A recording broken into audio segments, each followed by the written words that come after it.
Welcome viewers. Today I will show you step by step how to get verified on id.me for unemployment.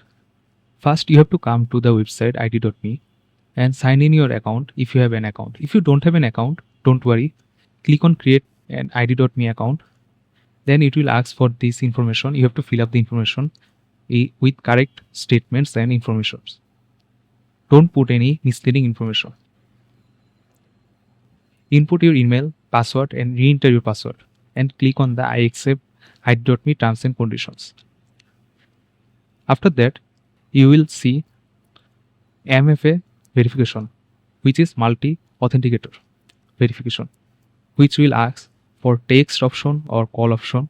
You have to input your number, or you can also use authenticator app, just like this. After using the multi-factor authentication, the next step will be verifying your identity. You will see your license or state ID. It can be driving license, your passport, or your passport card. When you upload it, you have to input it like this, and after uploading your license or ID card, you will go to the next step, which is verifying your face. For this, you can use your mobile phone also. But for the live webcam face verification, you will get the link on your phone if you input it and click on the link. It will take you to the camera option and you will go to a room where there is enough light for your face to be visible for the camera.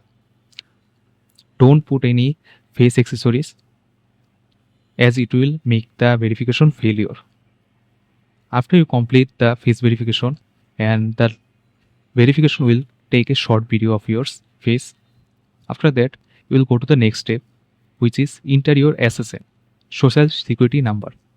After you input your social security number, you will click on continue, and then it will ask for your consent for your personal information you are giving to id.me.